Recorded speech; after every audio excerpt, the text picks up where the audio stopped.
வணக்கம் குருஜி. வணக்கம் sir.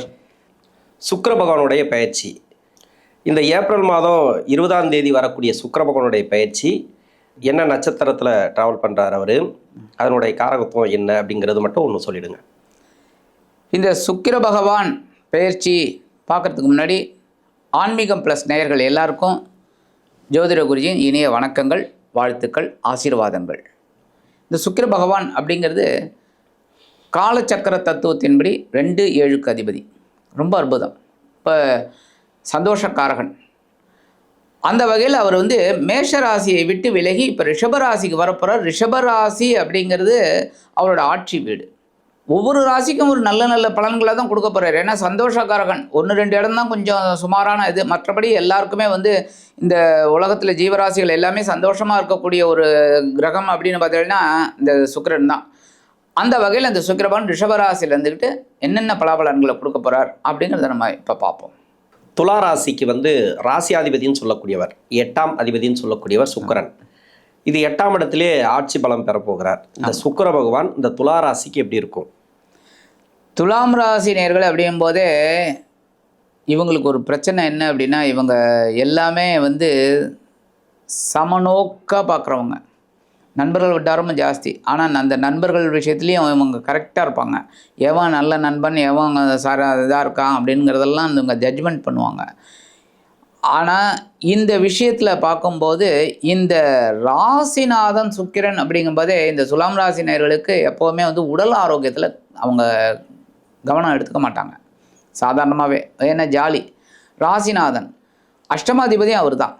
So அந்த அஷ்டமாதிபதிங்கும்போது நம்ம உடல் ஆரோக்கியத்தில் கவனமாக இருக்கணும். ஏன்னா வியாதிங்கிறது மறைவு, திடீர்னு வரும். அதை தான் 6ஆம் இடத்தை பார்த்திங்கன்னா பகை, ருண, ரோகம். ஏன்னா எல்லாமே மறைவு. கடனும் அப்படி தான் மறைவு எல்லாமே. அப்போ சண்டை வரதும் அப்படி தான். சண்டை எப்போ வரும் என்ன வரும்னு தெரியாது. அதுக்கு தான் மறைவு வச்சான். இப்போ அந்த வகையில் இந்த அஷ்டமாதிபதி அஷ்டமஸ்தானத்திலே ஆட்சி அமைத்து மறைகிறார். ஆனால் மறைந்த சுக்கிரன் நிறைந்த லாபத்தை தான் கொடுப்பார். ஆனால் ராசிநாதன் மறைகிறார். இங்கே ராசிநாதன் மறைகிறார் அப்படிங்கும்போது இவங்க கண்டிப்பாக உடல் ஆரோக்கியத்தில் மட்டும் கவனமாக இருந்தால் போகும். அதை மட்டும் கரெக்ட் பண்ணிட்டாங்க அப்படின்னா இந்த 25 நாள் அவங்களுக்கு ஒரு சொர்க்க நாட்கள்னே சொல்லலாம். அந்த அளவுக்கு இருக்கும். ஓகே. இப்போ 8ஆம் இடத்துல வரக்கூடிய சுக்கிர பகவான் படிக்கிற காலகட்டத்தில் இருக்கிறாங்க இல்லையா, அவங்களுக்கு எப்படி இருக்கும்? படிக்கிற காலகட்டம் அப்படிங்கும்போதே கொஞ்சம் கான்சன்ட்ரேஷன் வைக்கணும். ஏன் அப்படின்னா இப்போ தான் நிறைய மொபைல் அது இது வந்துடுது. எல்லாமே நிறைய இப்போ எல்லாமே கைக்குள்ளே அடங்கி போயிடுது. ஆமாம். இன்னும் முன்னாடியெல்லாம் நம்ம எல்லாம் வெளியில் போய் அனுபவித்தோம். இப்போ எல்லாமே வீட்டுக்குள்ளே வந்தாச்சு. அப்போ இவங்க அதிலெல்லாம் கொஞ்சம், ஏன்னா படிக்கிறது தான் முக்கியம்.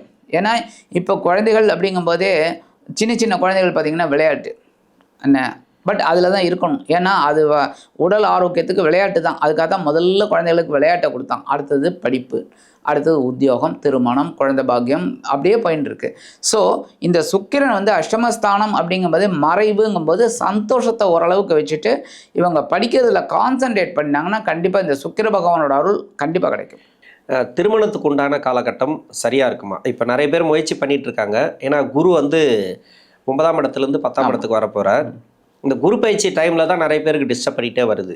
ஏன்னா குரு பயிற்சி ஆகிறதுக்கு முன்னாடி ஒரு 6 மாதம் முன்னாடியே நிறைய பேருக்கு ப்ராப்ளத்தை கொடுத்துருக்கு. இப்போ திருமண வாழ்க்கை ரீதியாக எப்படி முன்னேற்றம் கிடைக்குமா? ஏன்னா சுக்கிரன் மறையிறது, அதனால் கேட்குறேன். துலாம் ராசி அப்படின்னாலே சாதாரணமாகவே கொஞ்சம் லேட் மேரேஜ் தான் நடக்கும். சாதாரணமாக நடந்தனால்தான் நல்லது. ஏன்னா அவங்க அந்த எதிர்பார்ப்போடு இருந்து கொஞ்சம் காலம் கடந்து கல்யாணம் பண்ணாங்கன்னு வச்சுக்கோங்க, அவங்களுக்கு லைஃப் நல்லாயிருக்கும். ஏன்னா இல்லை அப்படின்னா அட்ஜஸ்ட் பண்ணி தான் போகணும். அட்ஜஸ்ட் பண்ணிப்பாங்க இவங்க துலாம் ராசினர்கள், அட்ஜஸ்ட் பண்ணி போயிடுவாங்க. ஆனால் இப்போ இந்த காலகட்டம் சுக்கிர பகவான் 8ஆம் இடத்துல மறையிறார் அப்படிங்கும்போதே அவர் பார்க்கக்கூடிய பார்வை 2ஆம் இடத்துல விழுது. என்னதான் மறைந்தார் அப்படின்னாலும் அவர் அங்கேருந்துட்டு 2ஆம் இடத்தை பார்க்க போகிறார். ஸோ கண்டிப்பாக ஒரு பெரிய இது கிடைக்கும் இவங்களுக்கு, முன்னேற்றம் கிடைக்கும். திருமண வயதில் இருந்தாங்க அப்படின்னா கண்டிப்பாக கிடைக்கும். அதேமாரி ரொம்ப நாளாக கல்யாணம் ஆகலை அப்படிங்கிறவங்களுக்கும் ஆகிறதுக்கு வாய்ப்பு இருக்குது. ஏன்னா 9ஆம் இடத்துல இருக்கிற குரு போகும்போது ஒரு தட்டிட்டு போயிடுவார். எப்போவுமே அப்படி தான். இந்த 7.5 சனியும் அப்படி தான். 7.5 சனியில் நிறைய பேருக்கு கல்யாணம் ஆகிருக்கு, குழந்தை பாக்கியம் கிடைச்சிருக்கு எல்லாருக்குமே. ஏன்னா இந்த தசாபக்தி எல்லாம் சேர்ந்து வரும்போது 7.5 சனி 7.5 கூட்டி விட்டு தான் போவார். கண்டிப்பாக நடக்கும். அப்போ குரு வந்து கண்டிப்பாக ஃபேவரபுளாக இவங்களுக்கு இருக்காரு. சுக்கிரனும் வரப்போகிறதுனால நல்லபடியான ஒரு திருமண யோகம் கண்டிப்பாக கிடைக்கும். ஓகே, நல்ல விஷயம். இப்போ வந்து கடன் பிரச்சனை இந்த காலகட்டங்களில், ஏன்னா சனி பகவானுடைய தசையில் இருக்கிறவங்களுக்கு தான் தெரியும் கடன்னா என்ன அப்படின்ட்டு, எவ்வளோ வலியும் வேதனையோடு இருப்பாங்க அப்படின்ட்டு. கண்டிப்பாக ஏதாவது ஒரு நன்மை நடக்காதா? ஏன்னா எல்லா சேனல்லையும் வந்து சொல்லுவாங்க நல்லா இருக்குது நல்லா இருக்குது, துலா ராசிக்கு நல்லா இருக்குது, எல்லாமே சொல்கிறாங்க, இல்லைன்னு சொல்ல. கரெக்ட். உங்களுக்கு என்ன பிரச்சனைன்னு சொல்ல மாட்டாங்க. என்ன பிரச்சனைனாக்கா சனி தசை நடக்கும், இல்லை குரு தசையோட பிற்பகுதியில் நடக்கும். இது ஒன்று தொழில் செஞ்சுட்டு இருப்பாங்க, இல்லை வேலையில் இருப்பாங்க. வேலையில் இருக்கிறவங்களுக்கு பரவாயில்ல, ஏன்னா வேலையில் கொஞ்சம் சிக்கல் இருக்கும், மன அழுத்தம் இருக்கும், சும்மா ஏதோ ஒரு போயிட்டுருக்கும், ஒரு இதோ ஒரு சில பேருக்கு வேலையும் போயிருக்கலாம். ஆனால் தொழிலில் இருக்கிறவங்களுக்கு நிறைய பேருக்கு கடன் பிரச்சனை. ஏன்னா தொழில் செய்யக்கூடாத ஒரு தசைனாக்கா குரு தசையில் தொழில் செய்யக்கூடாது. ஏன் செய்யக்கூடாதுன்னு கிடையாது, எப்படி பார்த்தாலும் அது கஷ்டத்தை கொடுத்துரும். இந்த ராசிக்கு 3, 6 கூடையவர் கடனை கொடுப்பார். இவங்களே தெரியாமல் போய் மாட்டிப்பாங்க, அது மாதிரி எல்லாம் பண்ணி மாட்டிப்பாங்க. அவங்களுக்கெல்லாம் அந்த கடன் பிரச்சனை தீருமா? சனி தசையில் இருக்கிறவங்களுக்கும், இல்லை குரு தசையோட பிற்பகுதியில் இருக்கிறவங்களுக்கும், புதன் தசை ஆரம்ப பகுதியில் இருக்கிறவங்க 10 வருஷம், அவங்களுக்கெல்லாம் ஒரு நல்லது நடக்குமா? நீங்கள் கேட்ட கேள்வி ரொம்ப அற்புதம். என்னென்னா இவங்களுக்கு வந்து 2 விஷயம். குரு வந்து 3, 6 கூடையவர் அப்படிங்கும்போது கண்டிப்பாக இவங்களுக்கு கடன் சுமை இருக்கும்.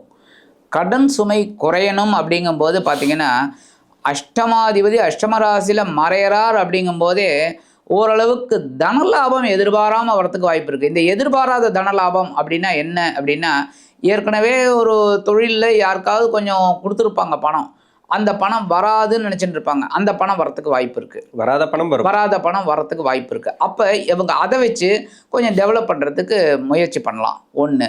2வது, இவங்க எப்போவுமே நான் ஆரம்பத்திலே சொன்னேன், உடல் ஆரோக்கியத்தில் கவனம் இருக்கணும், கடன்கள் விஷயத்தில் கவனமாக இருக்கணும்.